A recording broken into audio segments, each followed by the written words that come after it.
আমার আল্লাহ শুধু অপেক্ষায় থাকে আমার বান্দা কখন নিজের ভুল বুঝতে পারবে,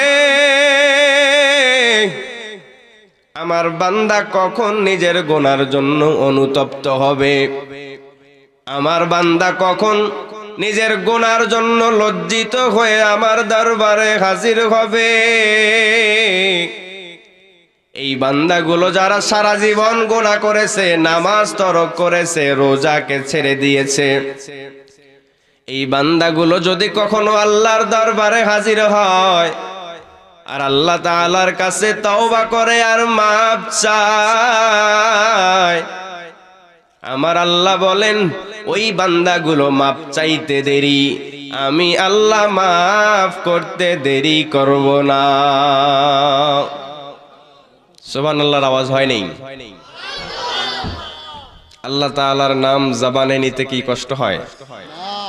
নবীজি হাদিসে জানায়া দেন, কোন মানুষ যদি একবার সুবহানাল্লাহ বলে, হায়াত থাকা অবস্থায় যদি একবার জবান থেকে বের করে সুবহানাল্লাহ, আল্লাহর নবী জানায়া দেন ওই ব্যক্তির জন্য আল্লাহ তাআলা জান্নাতে এমন একটা গাছ উঠায়া দেয়, ওই গাছের ছায়ায় যদি কোনো ঘোড়া, তেজদীপ্ত ঘোড়া যদি 500 বছরও দৌড়ায়, 500 বছর দৌড়ানোর পর ওই গাছের ছায়া অতিক্রম করতে পারবে না। অন্য হাদিসে নবী আমার জানাইয়া দেন, ওরে উম্মতের দল, যারা জবান থেকে একবার সুবহানাল্লাহ বের করবে, ওই বান্দার আমলনামা থেকে 1000 গুনাহ কেটে দেয়া হবে। আরসালাহুল্লাহু তাআলা বিল হাক্কি বাশীরাও ওয়া নাযীরা ওয়া দাঈয়ান ইলাল্লাহি বিইযনিহি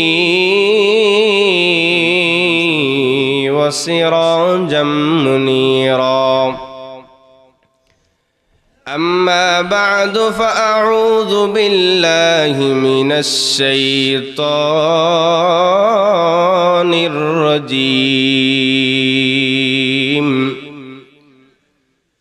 بسم الله الرحمن الرحيم.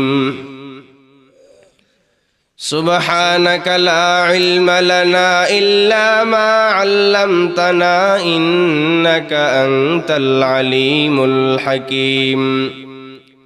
رب زدني علما رب اشرح لي صدري ويسر لي أمري واحلل عقدة من لساني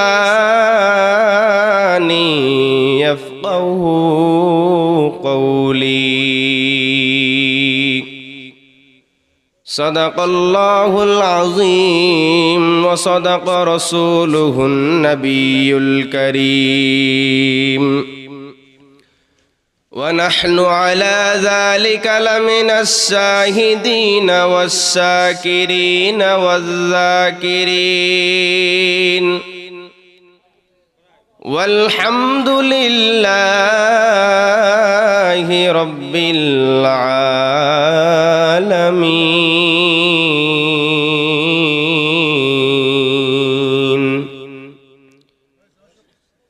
तकबीर में कलमा में नमाज़ू में अज़ा में, तकबीर में कलमा में नमाज़ू में अज़ा में, आए नाम इलाही से मिला नाम मुहम्मद, आए नाम इलाही से मिला नाम मुहम्मद.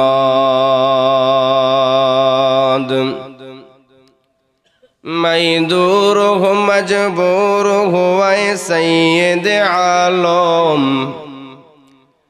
मैं दूर हूँ मजबूर हुआ सैयद आलम. दीदार दिखाते नहीं आवाज सुना दो, दीदार दिखाते नहीं आवाज सुना दो. मैं सूरत यूसुफ को नहीं चाहने वाला, मैं सूरत यूसुफ को नहीं चाहने वाला, मैं कैसे के मानंद नहीं आशिक लैला, मैं कैसे के मानंद नहीं आशिक लैला, ला इलाहा इल्लल्लाह, ला इलाहा इल्लल्लाह।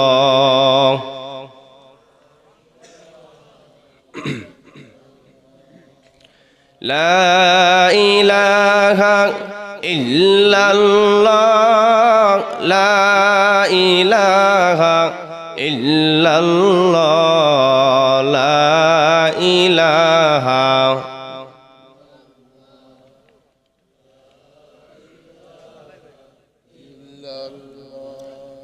বহু দূরের মদিনা আমি কেমনে যাব জানি না, বহু দূরের মদিনা আমি কেমনে যাব জানি না, দয়া করো দয়ার আল্লাহ, রহম করো দয়ার আল্লাহ, ওই মদিনা দেখাও না, লা ইলাহা ইল্লাল্লাহ।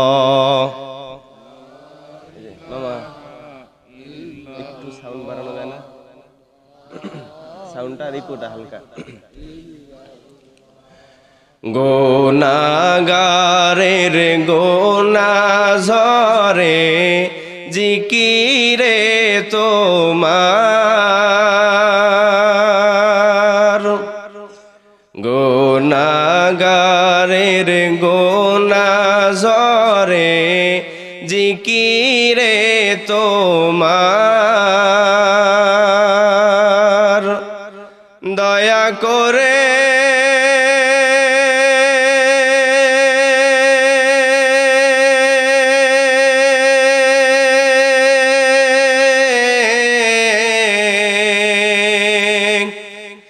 দয়া করে দাও না দেখা বান্দা গোনাগার, ইলাহি রহিম রহমান, দিন দুনিয়ার মালিক আল্লাহ বড়ই মেহেরবান,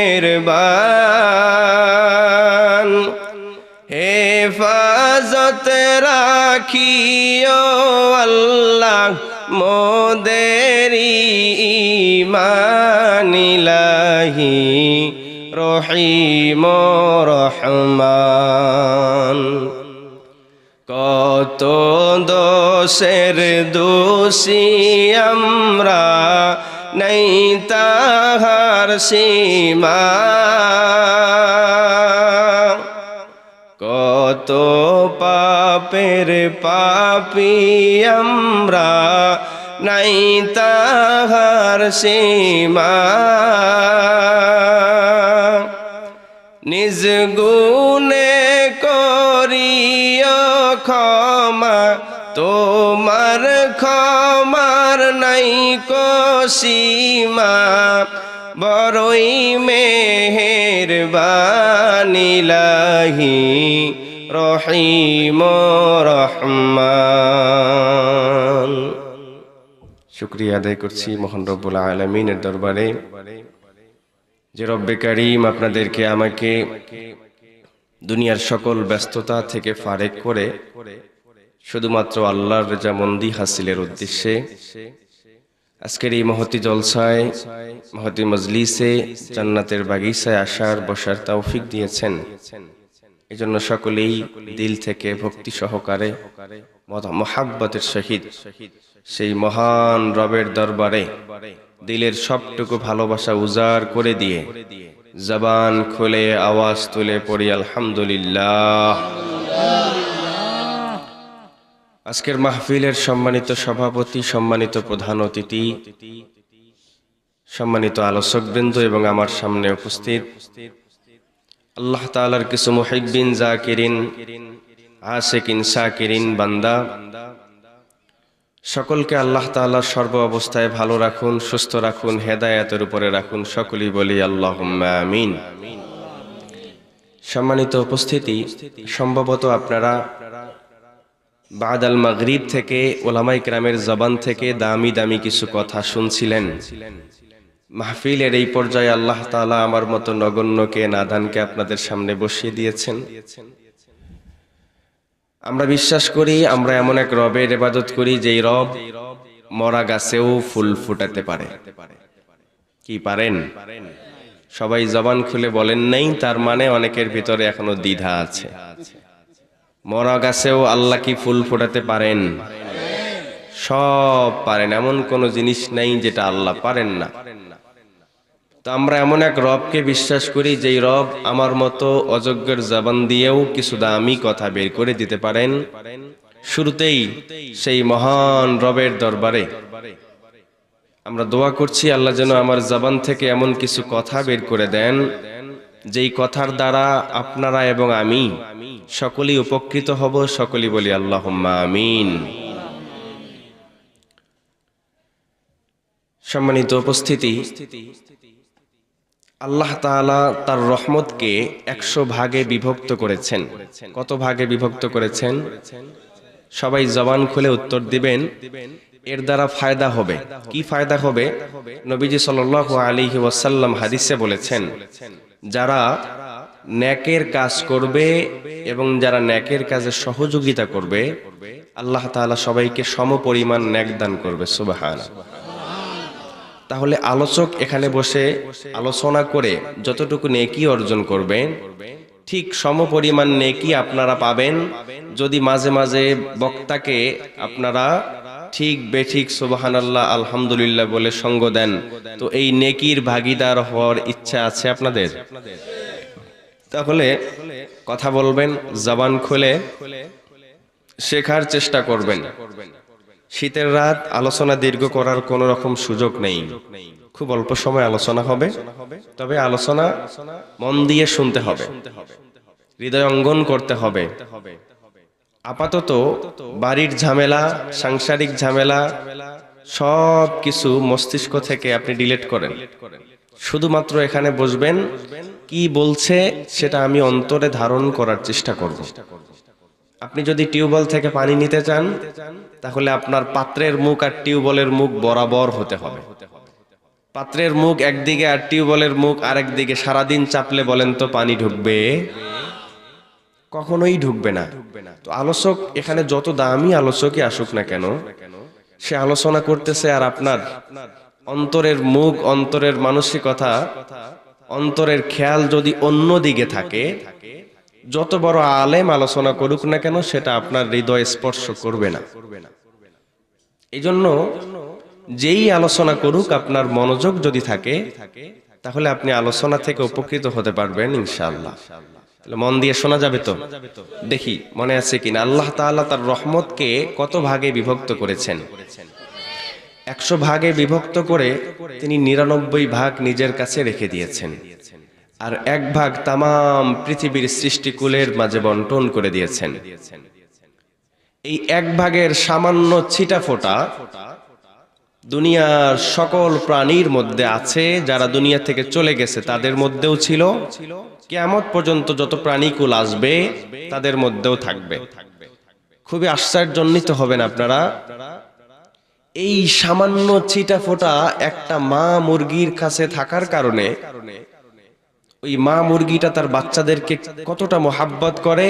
যখন চিল অথবা অন্য কোনো প্রাণী আক্রমণ করে, ওই মা মুরগিটা তার বাচ্চাগুলোকে খুব সুন্দর করে পাখার তলে রাখে। চিলের আক্রমণে যদি তার শরীর ক্ষত বিক্ষতও হয়, তারপরও ওই মা মুরগিটা নিজের বাচ্চাগুলোকে ছাড়তে চায় না। কিসের কারণে? মায়ার মোহাব্বতের কারণে। তাহলে 1/8 সামান্য মোহাব্বত এই মা মুরগির কাছে থাকার কারণে নিজের শরীর রক্তাক্ত করছে, নিজের শরীর ক্ষতবিক্ষত করেও বাচ্চা পর্যন্ত চিলের আক্রমণ পৌঁছতে দিচ্ছে না। এটা কিসের? মায়ার কারণে। এই 100 ভাগের 1 ভাগ আল্লাহ যে সবার মাঝে বন্টন করে দিয়েছেন, এর সামান্য ছিটাফোঁটা আপনার মায়ের অন্তরে থাকার কারণে আপনার মা, আপনি অসুস্থ হয়ে গেলে সারা রাত আসল বেঁচে আল্লাহর কাছে কান্না করে আর বলে, আমার সন্তানকে সুস্থ করে দেন আল্লাহ, প্রয়োজনে ওই অসুখটা আমাকে দিয়ে দেন, কারণ আমার চোখের সামনে আমার সন্তান বিছানায় পড়ে কাতরাবে, আমি মায়ের কলিজা তো এটা সহ্য করা না। এই 1/8 সামান্য ছিটাফোঁটা বাবার অন্তরে থাকার কারণে এই বাবা দিনের পর দিন রোদে পুড়ে বৃষ্টিতে ভিজে সন্তানের জন্য কত কিছুই না করে। বাবা হাঁটতে পারে না, শীতের রাত সন্তান অসুস্থ হয়ে গেছে, লাঠির উপরে ভার দিয়ে দিয়ে ডাক্তারের বাড়ি দৌড়ায়, ডাক্তারকে নিয়ে আস। এই মায়ার কারণে, এই মায়ার 1/8 সামান্য থেকে সামান্য ছিটাফোঁটা এই বাবা মার অন্তরে থাকলে যদি সন্তানের প্রতি এত মায়া আর মোহাব্বত হয়, তাহলে যেই রব 99 ভাগ মায়া নিজের কাছে রেখে দিয়েছেন, সেই রব বান্দাদেরকে কি পরিমাণে মোহাব্বত করেন, ভালোবাসেন, সুবহানাল্লাহ। এটা কেমনে বুঝাবে? আল্লাহ তাআলা কুরআনুল কারীমে ডাক দিয়া বলেন, قل يا عبادي الذين أسرفوا على أنفسهم لا تقنطوا من رحمة الله। আল্লাহ তাআলা বান্দাগুলোকে ডাক দিয়া বলেন, ও আমার বান্দারা, যারা সারাটা জীবন শুধু গুনাহ করেছো, অন্যায় করেছো, তোমার গুনাহ যদি জমিন থেকে আসমান পর্যন্ত পৌঁছে যায়, তোমার গুনাহ যদি সাগরের ফেনা পরিমাণও হয়, তোমার গুনাহ যদি পাহাড় পরিমাণও হয়, লা তাকনাতু মির রাহমাতিল্লাহ, তারপরও তুমি বান্দা আমার রহমত থেকে নিরাশ হয়ো না। কারণ আমি আল্লাহ রহমান, আমি রহিম, আমি আল্লাহ গফফার। তুমি বান্দার ভিতরে গুনার খাহেস থাকার কারণে তুমি যেমন গুনাহ করতে ভালোবাসো রে বান্দা, আমি আল্লাহর নাম রহমান হওয়ার কারণে আমি আল্লাহ বান্দাগুলোকে ভালোবাসতে আমার পছন্দ হলো ক্ষমা করা। সুবহানাল্লাহ। আল্লাহ তাআলা বললেন, যত বেশি গুনাহ হোক আল্লাহর দরবার থেকে নিরাশ হওয়া যাবে না। এই যে আমরা প্রতিনিয়ত কত গুনাহ করতেছি, প্রতিনিয়ত নামাজ তরক করতেছি, মিথ্যা বলতেছি, আল্লাহর বিরুদ্ধাচরণ করতেছি। মসজিদ থেকে যখন মুয়াজ্জিন ডাক দেয় হাইয়া আলাস সালাহ, আমরা ওই ডাকে সাড়া না দিয়া ভিন্ন রাস্তা দিয়ে হাঁটতেছি, অথবা চায়ের দোকানে শুধুই বসে আছি, নামাজে যাই না। এরপরও আল্লাহ তাআলা রাগান্বিত হয়ে আমার হাতটাকে ল্যাংড়া লুলা বানাইয়া দেয় নাই। আল্লাহ তাআলা আমার চোখের শক্তি হরণ করেন নাই। আল্লাহ তাআলা রাগান্বিত হয়ে আমার পায়ের শক্তি কেড়ে নেয় নাই, জিহ্বার শক্তি হরণ করেন নাই। বলেন তো দেখি, আল্লাহ যদি চাইতেন আমার চোখ দুইটা অন্ধ বানায় দিতে পারতেন কিনা? পারতেন? এই চোখে দেখার যেই শক্তি দিয়েছে, এই শক্তি দেনেওয়ালাকে, এই শক্তি যিনি দিতে পারেন, মুহূর্তে আবার এই শক্তিও কেড়ে নিতে পারেন। কিন্তু আমার আল্লাহ বান্দাকে এত মোহাব্বত করে, এত মায়া করে, আমার আল্লাহ বান্দাকে এত বেশি ভালোবাসে, এত গুনাহ করার পরও আমার আল্লাহ বান্দার এই জিনিসগুলোর শক্তি কেড়ে নেয় না। আমার আল্লাহ শুধু অপেক্ষায় থাকে আমার বান্দা কখন নিজের ভুল বুঝতে পারবে, আমার বান্দা কখন নিজের গুনার জন্য অনুতপ্ত হবে। আমার বান্দা কখন নিজের গুনার জন্য লজ্জিত হয়ে আমার দরবারে হাজির হবে? এই বান্দাগুলো যারা সারা জীবন গুনাহ করেছে, নামাজ তরক করেছে, রোজাকে ছেড়ে দিয়েছে, এই বান্দাগুলো যদি কখনো আল্লাহর দরবারে হাজির হয় আর আল্লাহ তাআলার কাছে তওবা করে আর মাপ চায়, আমার আল্লাহ বলেন ওই বান্দাগুলো মাপ চাইতে দেরি, আমি আল্লাহ মাফ করতে দেরি করব না। সুবহানাল্লাহর আওয়াজ হয় নাই? আল্লাহ তাআলার নাম জবানে নিতে কি কষ্ট হয়? নবীজি হাদিসে জানাইয়া দেন, কোন মানুষ যদি একবার সুবহানাল্লাহ বলে, হায়াত থাকা অবস্থায় যদি একবার জবান থেকে বের করে সুবহানাল্লাহ, আল্লাহর নবী জানাইয়া দেন ওই ব্যক্তির জন্য আল্লাহ তাআলা জান্নাতে এমন একটা গাছ উঠাইয়া দেয়, ওই গাছের ছায়ায় যদি কোনো ঘোড়া, তেজদীপ্ত ঘোড়া যদি 500 বছরও দৌড়ায়, 500 বছর দৌড়ানোর পর ওই গাছের ছায়া অতিক্রম করতে পারবে না। অন্য হাদিসে নবী আমার জানাইয়া দেন, ওরে উম্মতের দল, যারা জবান থেকে একবার সুবহানাল্লাহ বের করবে, ওই বান্দার আমল নামা থেকে 1000 গুনাহ কেটে দেয়া হবে। যারা একবার সুবহানাল্লাহ বলবে তাদের আমল নামায় 1000 নেকি জমা করে দেয়া হবে। তারপর অনেকে বলতে চায় না সুবহানাল্লাহ। এভাবে যতবার বলবেন ততবার গুনাহ মাফ হতে থাকবে, যতবার বলবেন ততবার আমল নামায় নেকি জমা হতে থাকবে। এজন্য সুবহানাল্লাহ বলার ক্ষেত্রে কৃপণতা করবেন না।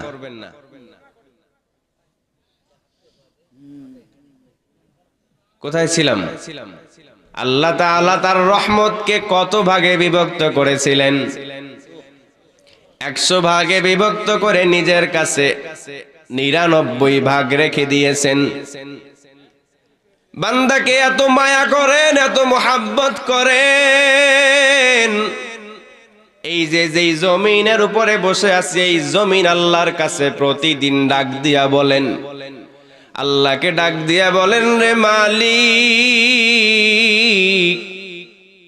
আপনার যে সকল বেনামাজি বান্দাগুলো নামাজ পড়ে না, আপনার দেয়া রিজিক খায়, আপনার দেয়া হাত দিয়ে ধরে, আপনার দেয়া পাও দিয়া হাঁটে, আপনার দেয়া অক্সিজেন নিয়ে নিয়ে দুনিয়ায় জীবিত আছে, ওই বান্দাগুলো যে নামাজে আসে না, আপনার হুকুম মানে না, আপনাকে সেজদা করে না, ও আল্লাহ আপনি আমাকে অনুমতি দেন,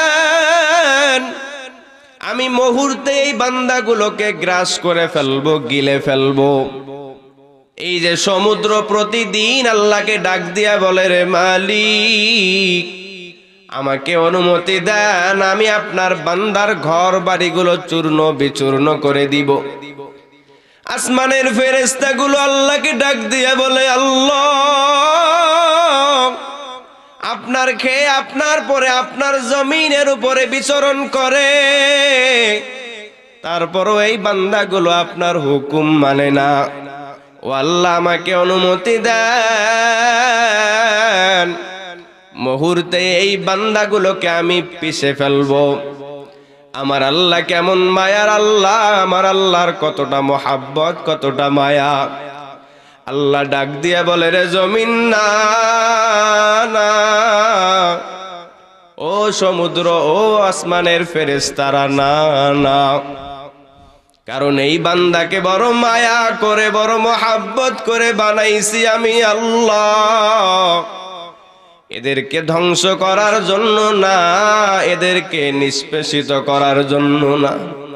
তখন জমিন আল্লাহকে ডাক দিয়ে বলে, রে আল্লাহ, তাহলে এরা যে দিনের পর দিন নামাজ না পড়ে আপনার জমিনে বিচরণ করতেছে, আপনি কি চান, আপনি তাদের কাছে কি আশা করেন? আমার আল্লাহ ডাক দিয়ে বলে, রে জমিন, আমি চাই আমার বান্দা কোনো একটা সময় নিজের গুনাহের কথা মনে করে করে নিজের ভিতরটাকে ভেঙে চূর্ণ বিচূর্ণ করে নিজের গুনাহের জন্য লজ্জিত হয়ে যদি আমি মালিকের দরবারে হাজির হয়, আর যদি আল্লাহ বলে ডাক দেয় ও আমার মালিক, আমি বুঝতে পারি নাই কত ওয়াক্ত নামাজ ছেড়ে দিয়ে আমি গুনার কাজ করেছি, জাহান্নামের আসামি হয়েছি। আমার আল্লাহ বলে লা তাখুযুহু সিনাতু ওয়ালা নাউম, আমি আল্লাহ ঘুমাইও না, আমি আল্লাহ তন্দ্রায়ও যাই না, আমি সারাক্ষণ ওই বান্দার জন্য অপেক্ষা করি। আমার বান্দা কখন এসে আমার দরবারে ডাক দিয়া গুনার জন্য মাপ চাইবে, ওই বান্দাগুলোর চোখের পানি আমি আল্লাহ দেখার সঙ্গে সঙ্গে ওই বান্দার জীবনের গুনাহগুলো মাফ করে করে আমি তার আমল নামায় গুনাহ পরিমাণে নেকি জমা করে দিব। এই জন্য আল্লাহর বান্দারা যারা দিনের পর দিন নামাজ না পড়ে গুনাহের কাজ করেছেন, দিনের পর দিন রমজানের রোজাগুলো ছেড়ে দিয়েছেন, যারা দিনের পর দিন আল্লাহর সাথে নাফরমানি করেছেন, পায়ে ধরে ধরে বলি রে যুবক ভাই, ও মুরব্বী বাবা, দাড়ির মধ্যে কালার এসে গেছে, আর বেশি দিন থাকা যাবে না। কখন যেন ওই মাইকে এলান হয়ে যায় অমুকে দুনিয়ায় নাই নাই। আপনার নামের এলান শুনে মানুষগুলো দৌড়াইবে, বলবে কি ব্যাপার, কালকেও তো একই সাথে টেবিলে বসে আমরা একই দোকানে চা খাইলাম, কালকেও তো মাহফিলের প্যান্ডেলে পাশাপাশি বসে বয়ান শুনলাম। আজকে ওই আল্লাহর বান্দা সারা জীবনের মতো আমাদেরকে ছেড়ে ছেড়ে রওনা হয়ে গেল। কার জানি কাফনের কাপড় ওই বাজারে হাজির হয়েছে রে বাবা, কার জানি বাস জোরে উঠে গেছে। আর গোনা করিও না, আর নামাজ ছাড়িও না, আর বেনামাজি হয়ে জীবন চালাইও না। আমার আল্লাহ এখনো পর্যন্ত তওবার দরজা খোলা রেখেছেন। আসো আসো, গুনার জন্য অনুতপ্ত হও, আমার মালিক রে ডাক দাও। আমার আল্লাহ বলেন আমি গফফার, আমি ক্ষমা করতে ভালোবাসি রে গোলাম। লা তাকনাতু মির রাহমাতিল্লাহ। নবী আমার মুসলিম শরীফের হাদিসে এক যুবকের ঘটনা এনে এনে যুবকদেরকে শিক্ষা দেওয়ার জন্য বলেছেন। বনি ইসরাইলের একটা যুবক সারা জীবন শুধু আল্লাহর সাথে নাফরমানি করেছে, গুনাহের কাজ করেছে, সারা জীবন আল্লাহর সাথে জুলুম করেছে। একদিন একজন নারীকে সে টাকার বিনিময়ে ঠিক করেছে তার সাথে অন্যায় করবে। রাত্রে বেলা যখন দরজা লাগাইয়া দিল, তাকায়া দেখে ওই নারীর চোখে পানি দেখা যায়। যুবক ডাক দিয়া বলে, ও বোন, আমি তো তোমাকে জোর করে আনি নাই, আমি তোমাকে টাকার বিনিময়ে নিয়ে এসেছি, এখন কেন কাঁদতেছো, কারণটা কি? ওই মেয়েটা ডাক দিয়া বলে, রে কফিল, আমি একজন পবিত্র নারী, এর আগে আমার শরীরে কোনো পুরুষ স্পর্শ করে নাই, কিন্তু আজকে আমি অভাবের তাড়নায় তোমার দুয়ারে হাজির। আজকে আমার ক্ষুধার তাড়নায়, আমার অনেকগুলো প্রতিবন্ধকতা সমস্যার কারণে তোমার এখানে আসতে বাধ্য হয়েছি। এই কথাটা শুনে কফিলের অন্তরে একটা ব্যথা তৈরি হলো, একটা মায়া লেগে গেল। কফিল ডাক দিয়া বলে, রে বোন, যাও যাও, তুমি যেভাবে পবিত্র অবস্থায় আমার ঘরে এসেছো সেইভাবে পবিত্র অবস্থায় চলে যাও, আমি তোমাকে স্পর্শ করব না। আর আমি তোমাকে যেই টাকা দিয়ে সেই টাকা তোমাকে হাদিয়া দিলাম, এটা নিয়ে তুমি তোমার প্রয়োজনটা মিটাও। যখন ওই মেয়ে ঘর থেকে বের হয়ে গেল, এখন ওই কফিল ওই যুবকটা এবার আসমানের দিকে তাকায়, তাকায়া তাকায়া দুই চোখের পানি ছেড়ে দিয়া ডাক দিয়েছে, রে আল্লাহ, আমার মতো নাফরমান, আমার মতো গুনাহগার আপনার জমিনের উপরে কেউ নাই রে মালিক। আমার গুনাহ কত বেশি আমি জানি না, সাগরের পানির চাইতেও আমার গুনাহ বুঝি বেশি। আল্লাহকে ডাক দিয়ে বলে, রে মালিক, আমার গুনাহ কি ক্ষমা করা যায়? এমন করে করে চোখের পানি ফেলে ফেলে যখন কান্না করছিল, আল্লাহ তাআলার কুদরত, এমন সময় আজরাইল এসে হাজির হয়ে গেল। ওই যুবকটার জান নিয়ে নিয়ে যখন চলে গেল, এলাকার মানুষ জানতো ওই যুবকটা এত খারাপ, এত গুনাহগার, মরণের পরে ওই যুবকের জানাজায় যাওয়ার জন্য কেউ রাজি হয় নাই। কিন্তু পরের দিন সকালবেলা দেখা গেল, ফজরের নামাজ পড়ে যখন মুসল্লিরা রাস্তা দিয়া যায়, তাকায়া তাকায়া দেখে ওই কাফিলের ঘরের দরজায় আল্লাহ তাআলা নূরানি অক্ষর দিয়ে লিখে দিয়েছেন, কদ গাফারা লিল কিফলি। ও দুনিয়ার মানুষেরা দেখো দেখো, আল্লাহ তাআলা এই কফিল নামক গুনাহগার যুবকটাকে মাফ করে জান্নাতি বানায়া দিয়েছে। এই অন্তরে ব্যথা তৈরি করো রে মুমিন, এই অন্তরটাকে নিজেকে গুনাহগার মনে করে অন্তরটা ভেঙে চূর্ণ বিচূর্ণ করে যদি আমার আল্লাহরে ডাক দেয়া যায়, আমার আল্লাহ বলেন, যখন কোন বান্দা নিজের গুনাহ বুঝতে পেরে আমার দিকে রওনা হয়, যখন কোন বান্দা আমার দিকে হেঁটে হেঁটে রওনা হয়, আমি আল্লাহর রহমত তার দিকে দৌড়াইয়া দৌড়াইয়া রওনা হয়ে যায়। যখন কোন বান্দা আল্লাহ তাআলার দিকে এক হাত অগ্রসর হয়, আমার আল্লাহর রহমত ওই বান্দার দিকে তার চাইতেও বেশি অগ্রসর হয়ে যায়।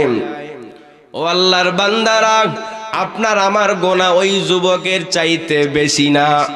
যদি নিজেকে গুনাহগার মনে করে থাকেন, আজকের এই ময়দানে এসে নিজেকে ছোট মনে করে, গুনাহগার মনে করে, নিজেকে জালেম মনে করে মুনাজাতে চোখের পানি ছেড়ে আল্লাহকে ডাক দিবেন, রে মালিক, আমরা জানি আমাদের একজন রব আছে, তার নাম রহমান, আমাদের একজন মালিক আছে, তার নাম গফফার। ও আল্লাহ, আমার জীবনে গুনার অভাব নাই, আপনি আমাকে মাফ করেন। আল্লাহ তাআলা সব সময় বান্দাগুলোকে ক্ষমা করতে চান, আল্লাহ তাআলা সব সময় বান্দাগুলোকে মাফ করতে চান। এই জন্য প্রতিদিন গভীর রাতে আল্লাহ তাআলা এই আসমানে আসেন, এসে বান্দাগুলোরে ডাক দেন, রে বান্দা, হাল মিন মুস্তাগফিরিন ফাগফিরিল্লাহ, হাল মিন তাইবিন ফাতুবা আলাইহি, হাল মিন সাইলিন ফাউতিয়াহু। আমার আল্লাহ ডাক দেয়, রে গুনাহগার বান্দারা, গুনাহ করে করে জীবনটা কলুষিত বানাইছো। ও গুনাহগার বান্দা, গুনাহ করে করে জীবনটাকে অন্ধকারচ্ছন্ন বানাইয়া ফেলাইছো। ও বান্দা, এখন তামাম পৃথিবীর মানুষগুলো ঘুমের ঘরে নিমজ্জিত, সবাই ঘুমাইয়া পড়েছে। এমন সময় যদি তুমি এসে যায় নামাজটা বিছাইয়া আমি আল্লাহর দরবারে মাপ চাও, দুইটা চোখের পানি ফেলে যদি আমাকে ডাক দাও, রে বান্দা, আমার আল্লাহ বলেন, তোমার চোখের পানি তোমার গালে আসার আগে আগে আমি আল্লাহ তোমার জীবনের তামাম গুনাহগুলো মাফ করে দিব। এই জন্য তওবা বাড়ায়া দেন, আল্লাহর কাছে তওবা করতে থাকেন, ইস্তিগফার বাড়ায়া দেন। যুগে যুগে আল্লাহ তাআলা বড় বড় পাপীদেরকে ক্ষমা করে দিয়েছেন এই তওবার কারণে। হাদিসে আসছে বনি ইসরাইলের আর এক যুবকের ঘটনা নবীজি বর্ণনা করেন। মুসা আলাইহিস সালামের সময় এক যুবক এত বেশি গুনাহ করত, এত বেশি নাফরমানি করত, এলাকার মানুষগুলো তার গুনাহের কারণে তিক্ত হয়ে বিরক্ত হয়ে তাকে এলাকার থেকে বের করে দিয়েছে। ওই যুবক জঙ্গলে যখন যুবককে এলাকার থেকে বের করে দেয়া হলো, ওই যুবক রাস্তা দিয়া যায়, ডানে তাকায়া দেখে আমার কোনো আপনজন নাই, কোনো আত্মীয় স্বজন নাই। জঙ্গলে গিয়ে খাবার না পাইতে পাইতে যখন জীবনের শেষ প্রান্তে দাঁড়ায়া গেল, আসমানের দিকে একটু তাকায় আর ডাক দেয়, রে মালিক, ও আল্লাহ, দেখো আমার ডানে বামে আমার আপনজন কেউ নাই। আমি যতদিন গুনাহ করেছি আমার পাশে সবাই ছিল, আজকে এলাকা থেকে আমাকে বের করে দেয়া হয়েছে, আপনি ছাড়া আমার আর কেউ নাই রে মালিক। ও আল্লাহ, আমার গুনাহ অনেক বেশি, আমাকে কি ক্ষমা করা যায়? আমাকে কি আপনার জাহান্নাম থেকে মুক্তি দেয়া যায়? এরকম ভাবে কানতে কানতে ওই বান্দার মৃত্যু হয়ে গেল। আল্লাহর নবী মুসাকে আল্লাহ স্বপ্ন দেখাইলো, মুসা, অমুক জঙ্গলে আমার এক প্রিয় বান্দা মৃত্যুবরণ করেছে, তুমি এলাকায় ঘোষণা দিয়া দাও, যেই মানুষগুলো তার জানাজায় শরীক হবে আল্লাহ তাদের সবাইকে মাফ করে জান্নাত দিয়ে দিবে। এই এলান শুনে শুনে সব মানুষগুলো দৌড়াইতে লাগলো। সবার মাথায় খেয়াল আসলো, একটা জানাজায় গেলে যদি নিজের জীবনের গুনাহগুলো মাপ পাওয়া যায়, এরকম সুযোগ তো হাতছাড়া করতে চাই না। মানুষগুলো দল বেঁধে বেঁধে বেঁধে বেঁধে ওই নবী মুসার পিছে পিছে চলতে লাগলো। কিন্তু জঙ্গলের কিনারায় গিয়ে তাকায়া দেখে ওই যুবক, যেই যুবককে গুনার কারণে এলাকা থেকে বের করে দিয়েছে, সব মানুষগুলো মুসা আলাইহিস সালামকে বলল, নবী মুসা, আপনি কার জানাজায় আমাদেরকে নিয়ে আসলেন? এত বড় জঘন্য অপরাধী, এর গুনার কারণে আমরা একে তো এলাকা থেকে বের করে দিয়েছি, এর জানাজা পড়াই তো কোনো মানুষের পক্ষে ঠিক হবে না, তাহলে এর জানাজা পড়লে কেমনে জান্নাতি হওয়া যাবে? আল্লাহর নবী সেজদায় পড়ে পড়ে আল্লাহকে বললেন, আল্লাহ, আপনি বলতেছেন আপনার প্রিয় বান্দা, আপনার বান্দারা বলতেছে সে নাকি জঘন্যতম অপরাধী। আমার আল্লাহ ডাক দিয়া বলে, রে মুসা, আমি যেটা বলতেছি সেটাও ঠিক, আমার বান্দারা যেটা বলতেছে সেটাও ঠিক। ওই বান্দা গোনা করতে করতে এলাকার মানুষ যখন তাকে তাড়াইয়া দিল, ভাগাইয়া দিল, ওই বান্দা যখন আমার দিকে তাকাইয়া চোখের পানি ছেড়ে দিয়েছে, আমি আল্লাহর কুদরতি কলিজা আর সহ্য করতে পারে নাই রে মুসা। আমার মোহাব্বতের দরিয়ায় জোশ মেরে উঠেছে। ও মুসা, আমি তো ওই সময় ওই বান্দাকে ক্ষমা করে দিয়েছি, তার চোখের পানি দেখে আমি আল্লাহ এতটা আমার ভালো লেগেছিল, ওই সময় যদি ওই বান্দা তামাম দুনিয়ার মানুষের জন্য ক্ষমা চাইতো, আমি আল্লাহ ওই সময় তার এই চোখের পানির ওসিলায় তামাম পৃথিবীর মানুষগুলোকেও ক্ষমা করে দিতাম। এই জন্য প্রিয় ভাইয়েরা, চোখের পানির বড় দাম। চোখের পানি যদি ফেলতে হয় আল্লাহ তাআলার কাছে ফেলেন, যদি কাউকে মোহাব্বত করতে হয়, ভালোবাসতে হয়, সেটা আল্লাহ তাআলাকে ভালোবাসেন। কিন্তু আজকে বড় আফসোস, আফসোস, দিনের পর দিন গুনাহ করতেছি, অন্যায় করতেছি, অপরাধ করতেছি, অন্তরে ব্যথা তৈরি হয় না। আমার আল্লাহ ডাক দিয়া বলে, রে গোলাম, প্রতিদিন তুমি কত গুনাহ করো, সেই গুনাহগুলোকে আমি আল্লাহ গোপন করে রাখি। ওই গোনার কবর যদি তোমার এলাকার মানুষ জানতো, তোমাকে আর সালাম দিত না। ওই গোনার কবর যদি তোমার মসজিদের মুসল্লি জানতো, ইমাম হিসেবে কবুল করত না। শ্রোতারা জানলে বক্তা হিসেবে দাওয়াত দিত না। বন্ধু বান্ধবেরা জানলে তোমার থেকে দূরে দূরে থাকার চেষ্টা করত। আল্লাহ বলে, রে গোলাম, আমি প্রতিদিন তোমার গোনাগুলোকে গোপন রাখি। তুমি লজ্জিত হওয়ার বিপরীত আরো প্রকাশ্যে গোনা করা শুরু করে দাও। ওরে গোলাম, সারাদিন গোনা করে যখন রাত্রে বেলা ঘুমাইয়া যাও, আমি আল্লাহ তখনও ফেরেশতাদেরকে তোমার পিছনে লাগাইয়া দেই, আমার বান্দার শরীরের রক্ত কণিকা যেন বন্ধ না হয়, আমার বান্দার নিঃশ্বাসটা যেন বন্ধ না হয়। সায়েন্টিস্টরা গবেষণা করে দেখেছেন, আল্লাহ যদি 3 মিনিটের জন্য বাতাসকে বন্ধ করে দেন, এই পৃথিবীর মানচিত্রে কোনো মানুষকে আর খুঁজে পাওয়া যাবে না। সব মানুষগুলো নিঃশ্বাস বন্ধ হয়ে মৃত্যুবরণ করবে। এমন মূল্যবান বাতাস যে আল্লাহ দিলেন, ওই আল্লাহকে সেজদা না করে করে কেমনে থাকো রে মুসলমান? ওই আল্লাহর হুকুমগুলো না মেনে মেনে কেমনে থাকো রে আল্লাহর বান্দারা? আল্লাহ যদি আজকে চাইতেন, এখানে আপনাকে না রেখে হসপিটালের বেডে শোয়ে রাখতে পারতেন। আল্লাহ যদি চাইতেন, অসুস্থ অবস্থায় মাসের পর মাস, বছরের পর বছর আপনাকে বিছানায় ফেলাইয়া রাখতেন। কিন্তু আল্লাহ এগুলো করেন নাই, আপনাকে সুস্থ রেখেছেন। তারপরও এই সুস্থ শরীর নিয়ে নামাজে আসেন না, তারপরও এই সুস্থ দেহ নিয়ে আল্লাহকে সেজদা করেন না। কিয়ামতের ময়দানে দাঁড়াইয়া কি জবাব দিবা? দুনিয়ার আগুন এই তো সহ্য করা সম্ভব না, জাহান্নামের আগুন কেমনে সহ্য করবেন? এই জন্য পায়ে ধরে ধরে বলি, তওবার দরজা যেহেতু এখনো খোলা আছে, আল্লাহ তাআলা বান্দার চোখের পানিকে বড় ভালোবাসেন, বড় মোহাব্বত করেন। আমার গায়ের জামাটা যদি ময়লা হয়ে যায়, এই জামাটা ধোয়ার জন্য কমপক্ষে 1 বালতি পানি লাগবে।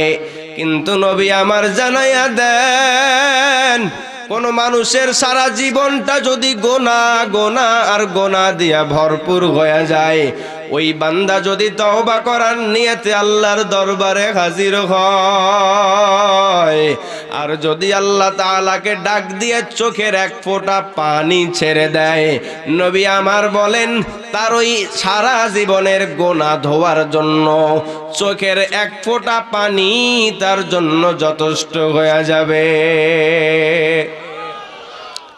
এই জন্য পায়ে ধরে বলি, যারা নামাজ পড়েন না, আজকে থেকে তওবা করে নামাজি হয়ে যান।